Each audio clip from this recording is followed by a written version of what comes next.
kayak nganggepnya kayak aduh gila kenapa sih gue sial banget mengalami ini, aduh kenapa sih gue aib banget orang tua gue bercerai gitu, aduh gue kenapa sih sakit penyakit ini gitu. Tapi Tuhan itu selalu punya cara untuk menolong kita. Nah, bagaimana kita ketika dalam persoalan, kita itu tenang di dalam caranya Tuhan.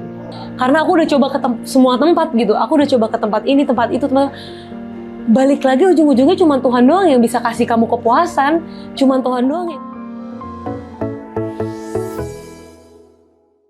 Shalom semuanya, kembali lagi di acara Best Talk minggu ini.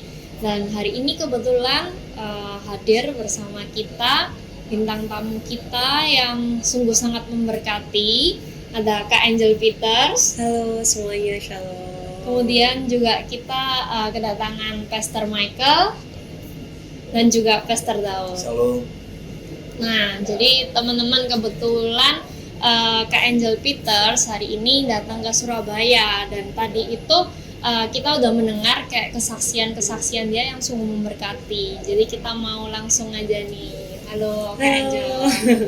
Nah, tadi Kak, kan kalau saya dengar kan dari kesaksiannya Kak Angel itu, tadi kan Kak Angel ada bilang yang jadi pegangannya Kak Angel itu kan salah satunya tuh ayat Mazmur 23 ayat 4 ya. Dimana itu dikatakan, sekalipun aku berjalan dalam lembah kekelaman, aku tidak takut bahaya, sebab engkau besertaku, gadamu dan tongkatmu itulah yang menghibur aku.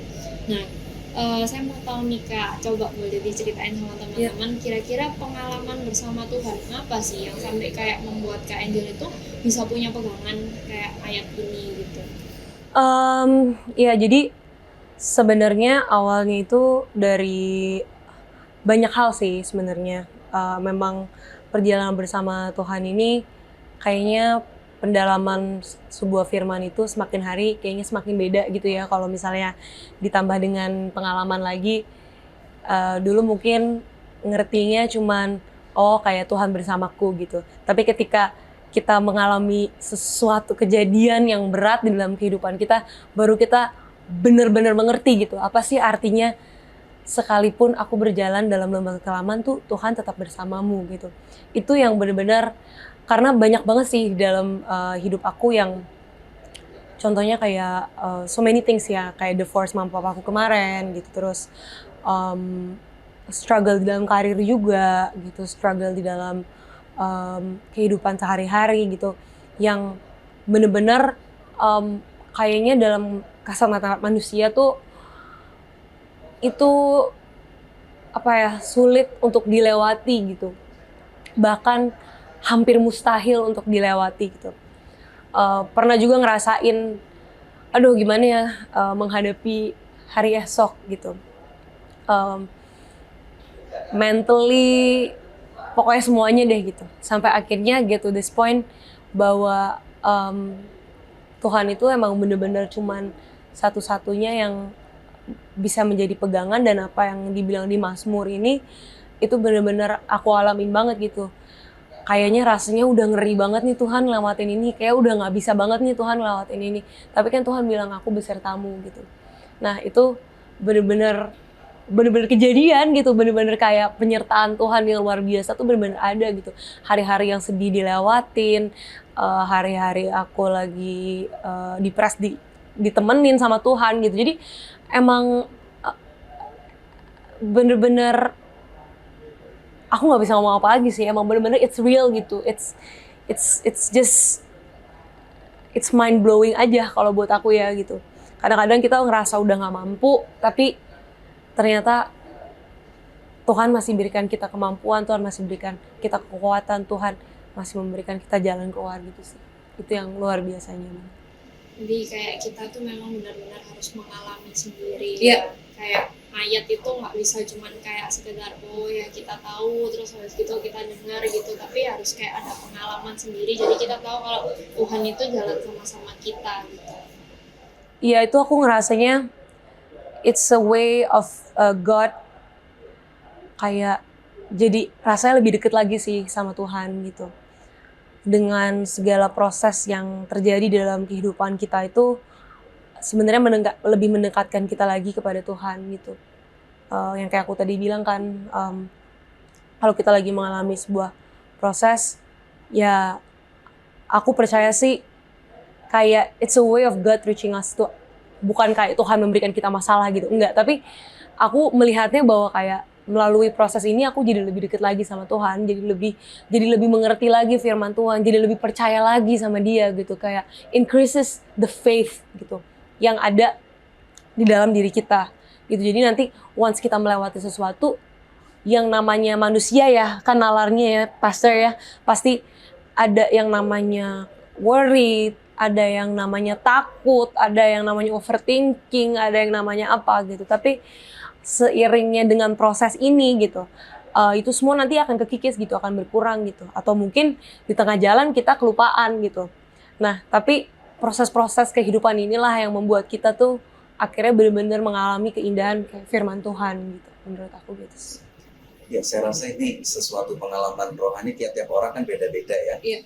Mungkin Kak Angel punya pengalaman lain, saya punya lain, teman-teman yang lain juga punya pengalaman dan persoalannya sendiri-sendiri. Tapi satu hal yang mungkin juga lagu yang sering kita nyanyikan, dari lagunya Kak Angel juga sering kita nyanyikan, bahwa Tuhan itu selalu punya cara untuk menolong kita. Iya. Nah, bagaimana kita ketika dalam persoalan, kita itu tenang di dalam caranya Tuhan. Nah, Aman sih pada waktu mau disembuhkan dia protes ya, loh, kenapa kok aku harus masuk di sungai Yordan yang airnya kotor? Apakah di negeriku nggak ada sungai yang lebih baik?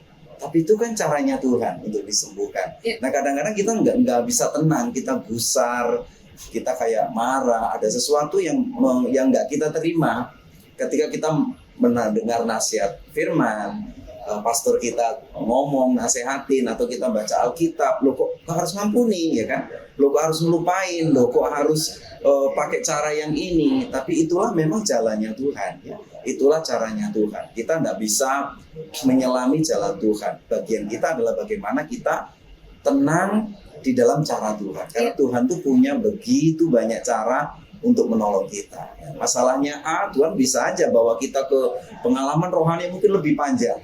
Kalau lebih panjang, yang dibutuhkan di dalam kehidupan kita adalah bagaimana kita tetap sabar, ya, tetap tenang, tetap kuat, tetap percaya kepada Tuhan. Ya, itu penting sekali ya menurut saya.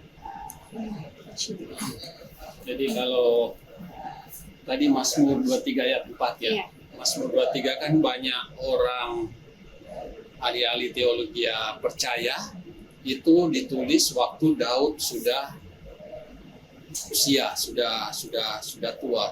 Karena kata-katanya di situ memang sangat dalam. Hanya orang yang sudah berjalan lama bersama Tuhan, yang sudah mengenal kasih-Nya Tuhan, bagaimana waktu Daud jatuh dalam dosa, Tuhan angkat sampai dia berkata, semua bisa Tuhan ambil asal jangan cabut rohmu. Jadi kata-kata di Mazmur 23 itu sangat dalam. Jadi orang percayanya sudah nanti kayak Angel bilang, sudah setelah banyak lewati dengan Tuhan, baru orang bisa betul-betul mengerti ayat ini. Ini kan dia bilang di lembah kekelaman dia masih bisa berjalan. Dia bukan mau cepat-cepat, dia masih bisa berjalan di dalam lembah kekelaman. Dia tidak, karena apa? Dia tidak takut bahaya, sebab Tuhan beserta. Itu susah mau sulit sih. Sulit. Memang lembah untuk kekelaman ya, dia tidak takut bahaya karena Tuhan beserta. Orang yang sudah alami banyak dengan Tuhan baru bisa berkata seperti itu. orang yang udah makin ketempa, makin baru mengerti gitu apa sih artinya berjalan di dalam lembah kekelaman itu. Tuhan tetap besertamu gitu. Kadang-kadang kita mungkin sebagai manusia kesel gitu kan, pengennya Tuhan cabut dong masalah aku nih, Tuhan cabut dong gitu kayak. Tapi kan Tuhan kan nggak pernah bilang Tuhan akan cabut masalah itu gitu. Tapi Tuhan bilang aku tuh besertamu gitu loh. Aku yang taruh kamu di sini, aku yang akan membawa kamu sampai garis akhir gitu kan. Jadi kayak oh gitu ya Tuhan. Tapi emang yang namanya kita juga manusia ya gitu. Jadi emang kita harus diingatkan terus gitu. Dan menurut aku sih kayak proses itu, makanya tadi aku sempat bilang proses yang aku alamin itu aku lebih menganggapnya seperti oh ini tuh membuat aku tuh lebih dekat lagi gitu sama Tuhan. Jadi it's like more a privilege gitu. daripada suatu kayak nganggepnya kayak aduh gila kenapa sih gue sial banget mengalami ini, aduh kenapa sih gue aib banget orang tua gue bercerai gitu, aduh gue kenapa sih sakit penyakit ini gitu. Tapi kita melihatnya lebih kayak kita ini sebenarnya privilege banget loh mengalami masalah-masalah ini. Bukan ngomongin kayak mengalami masalah itu enak ya, tapi kalau kita bisa mengalami Tuhan beserta dengan kita, itu rasanya luar biasa sekali gitu. Rasanya luar biasa sekali. Jadi mau kita di tempat lewat kiri, lewat kanan, atas, bawah, apa segala macam, mau ada orang ngapain aja gitu, rasanya sekarang udah lebih tenang gitu. Seperti yang Pastor bilang, karena kita udah tahu gitu, udah yakin kita sudah lewati kita udah lewatin yang lebih berat, iya kita udah melewati yang lebih berat, ya Tuhan masih tolong gitu. Kita udah pernah jatuh berkali-kali, ya Tuhan masih angkat kita. Kita udah mungkin lari dari Tuhan berkali-kali gitu, beratusan kali kita udah pengen kayak yaudah deh lari dari Tuhan gitu, tapi Tuhan tarik lagi kita balik gitu. Jadi penyertaan Tuhan itu benar-benar sebenarnya sangat dalam ya menurut aku.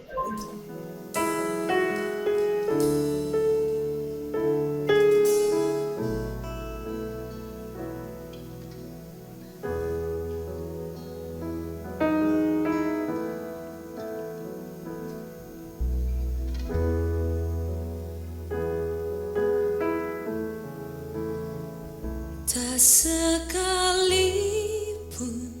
Tuhan kan lalai tepati janji yang difirmankannya.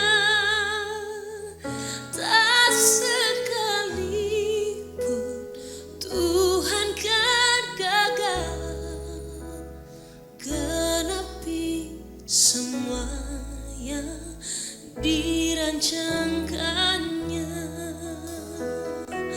Ku mau bersorak memuji kebesaran-Mu, Engkau Tuhan penolong dalam hidupku.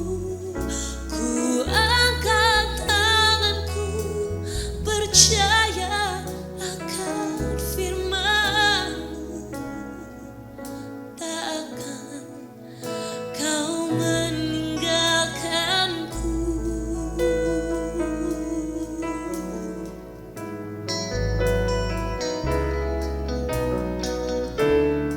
Yang tak lebih kita boleh angkat pujinya bersama-sama dari awal ya. Katakan tak sekalipun, tak sekalipun Tuhan kan lalai tepati janji yang difirmankannya. Tak sekalipun Tuhan kan gagal genapi semua yang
Tadi kan Kak Angel cerita juga soal kayak proses yang dialami, masalah yang dialami. Tapi kalau kita boleh bilang kan, kita ini kan masih manusia, kita ini kan masih daging ya. Terus habis itu memang tuh penyertaan Tuhan itu akan selalu ada untuk kita. Tapi kembali lagi kan sebenarnya manusia itu dikasih free will kan sama Tuhan. Nah, sebenarnya bisa milih, kayak kita mau milih kayak jalan sama Tuhan atau maksudnya kayak kecewa. Nah, saya penasaran maksudnya apa yang membuat kita bisa ketemu Kak Angel yang sekarang gitu. Ini masih yang tetap memilih untuk jalan-jalan sama Tuhan, tetap memilih untuk memuji menyembah Tuhan, tetap memilih bahkan bersaksi soal kayak kebesaran Tuhan gitu loh. Padahal kayak maksudnya dari masalah-masalah yang ada itu banyak orang juga yang akhirnya meninggalkan Tuhan gitu. Nah, itu dia sih. Itu yang sangat-sangat luar biasa sekali ya, yang menurut aku kayak sampai detik ini aku nggak pernah bilang. Makanya setiap tadi aku kayak kesaksian atau aku lagi ngomong gitu, kadang-kadang mungkin ada orang tuh yang ngerasa kayak, kok gue nggak bisa ngerasain hadirat Tuhan ya gitu. Atau semakin berat masalahnya semakin nanya kayak, Tuhan tuh ada di mana sih? Tuhan tuh apa sih gitu. Tapi ini balik lagi ke pengalaman sih, balik lagi ke kesaksian kalau hidup aku pribadi gitu ya. Bukan artinya aku nggak pernah meninggalkan Tuhan. Sempat aku kecewa juga gitu, sempat aku juga tanda tanya sama Tuhan gitu. Tapi yang tadi aku ngomong gitu, ketika aku pergi dari Tuhan, malah Tuhan yang balikin aku lagi, malah Tuhan yang tarik aku lagi ke dalam gitu. Dan yang luar biasanya lagi tuh, ketika aku mencari jawaban itu di tempat lain, aku dikecewakan, aku nggak menemukan jawaban itu, yang ada aku makin stres gitu. Jadi emang balik lagi, jalan keluarnya itu adalah Tuhan gitu. Balik lagi ke Tuhan. Jadi kadang-kadang pasti ya ada lah, namanya juga manusia kan gitu. Kamu juga bilang kita diberi free will, kita mau pilih Tuhan atau kita mau pilih cara yang lain. Banyak kok solusi di dunia ini sekarang, udah ada psikolog, udah ada apa, udah ada ini, udah ada psikiater dan lain-lain. Tapi kalau misalnya aku, ya aku bukannya bilang nggak boleh pergi ke psikolog atau nggak boleh pergi ke psikiater atau apa, enggak. Tapi aku percaya bahwa Tuhan itu adalah He is your number one healer gitu. Dia tuh adalah pemulih pertama kamu gitu. Jadi sebelum kamu pergi ke tempat lain, aku tuh udah nomor satu, pasti aku pergi ke Tuhan. Karena aku udah coba ke semua tempat gitu. Aku udah coba ke tempat ini, tempat itu, tempat. Balik lagi ujung-ujungnya cuma Tuhan doang yang bisa kasih kamu kepuasan. Cuma Tuhan doang yang bisa kasih kamu jalan keluar, kasih kamu damai sejahtera, kasih kamu rasa lega itu di dalam hati itu cuma Tuhan gitu. Balik lagi, banyak pilihannya di dunia ini kalau kamu mau milih gitu, tapi in the end tuh balik lagi ke Tuhan. Makanya aku gak mau neko-neko gitu ya. Kadang-kadang orang suka banyak yang ngejudge gitu kan, kayak oh iya kok anak Tuhan kelihatannya masih duniawi apa gini bla bla bla segala macam. Kalau aku mikirnya lebih kayak, gila, pengalaman aku sama Tuhan tuh sedalam itu, dan aku tahu kemanapun aku pergi gitu, aku nggak akan malu ngomongin tentang kebaikan Tuhan. Dan balik lagi tadi ke pertanyaan kamu gitu ya, tentang free will, tentang memilih gitu. Balik lagi, aku juga bergaul dengan semua orang gitu, dan aku juga udah pernah merasakan rasanya kok kayak nggak ada hadirat Tuhan ya, kok kayak nggak ada Tuhan di sini ya gitu. Tapi in the end, yang namanya grace of God gitu, kan ada satu ayat yang ngomong kayak your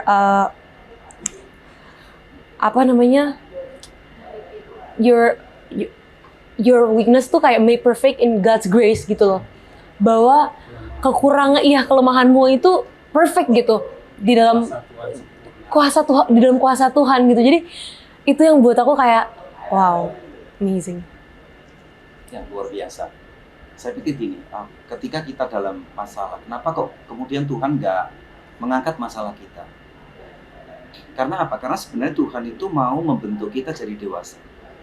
Kalau misalnya masalah itu langsung diangkat, apakah Tuhan bisa? Terlalu mudah. Orang punya persoalan apapun, punya masalah apapun, bahkan mungkin mengalami sakit penyakit bagaimanapun, kalau Tuhan mau sembuhkan saat itu juga bisa Tuhan langsung sembuhkan. Karena Dia adalah penguasa satu-satunya. Dia pencipta langit dan bumi. Dia menyelesaikan masalah dengan kuasanya bisa. Tapi mengapa kemudian itu tidak dilakukan oleh Tuhan?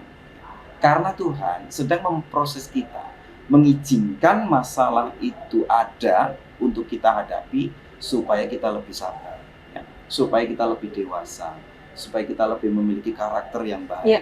Gitu loh. Itu yang dipilih oleh Tuhan supaya kita dari hari ke hari ini betul-betul memang mengalami pertumbuhan rohani, ya seperti Kak Angel katakan tadi ya, semakin hari semakin dekat kepada Dengan Tuhan. Iya. Justru lewat masalah itu membuat kita itu semakin dekat dengan Tuhan. Dan itulah yang Tuhan inginkan dalam kehidupan kita. Kadang-kadang kita juga diizinkan Tuhan untuk mengalami pergumulan yang begitu panjang gitu ya. Kita mendoakan suatu pokok doa lama sekali dijawab Tuhan. Tapi ada nih ya kan, pokok-pokok doa kita doakan langsung dijawab oleh Tuhan.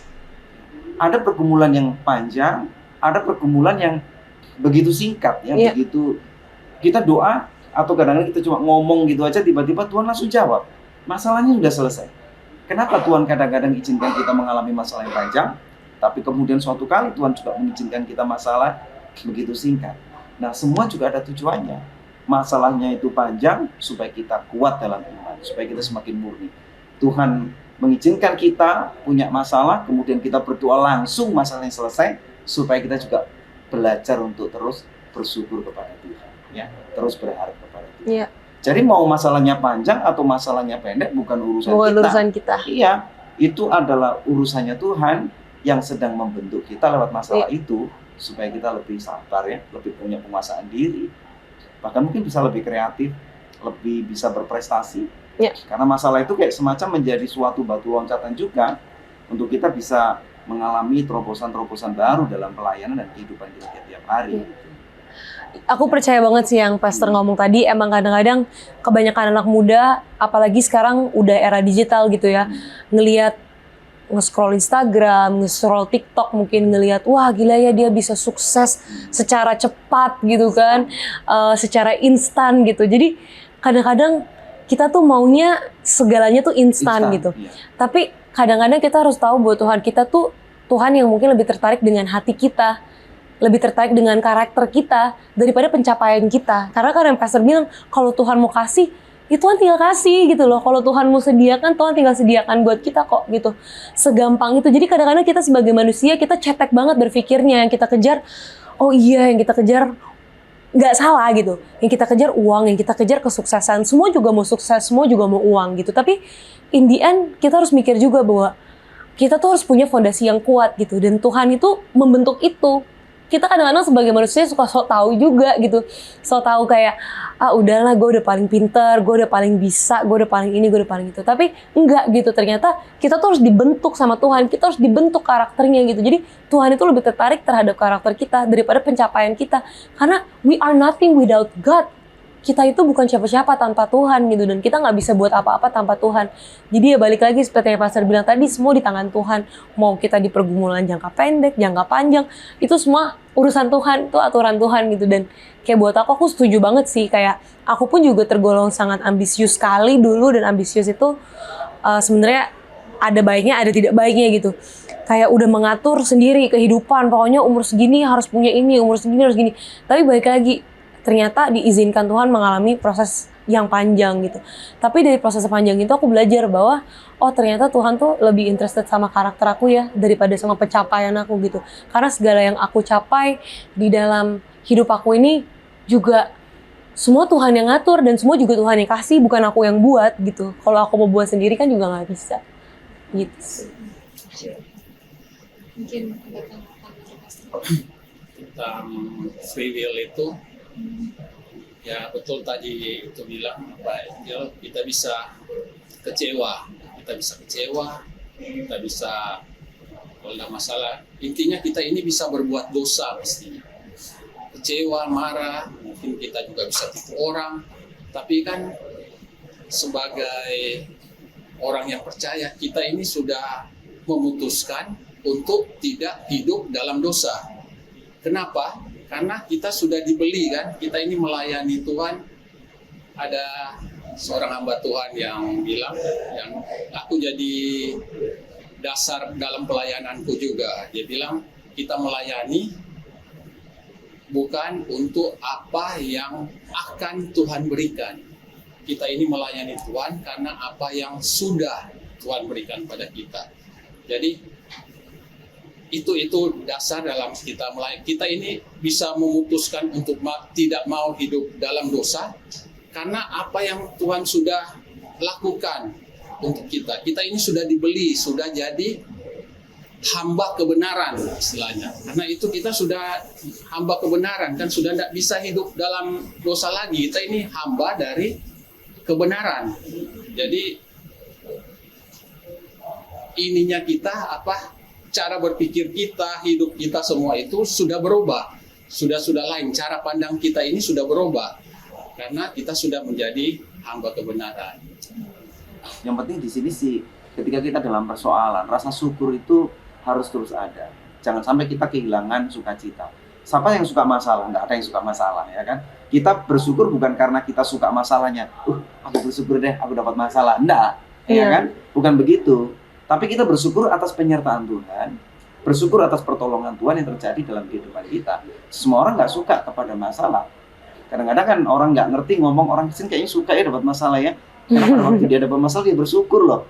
Kita bukan senang karena masalahnya. Kita senang karena apa? Karena di dalam masalah itu ada Tuhan yang menolong kita. Kita merasakan penyertaan Tuhan.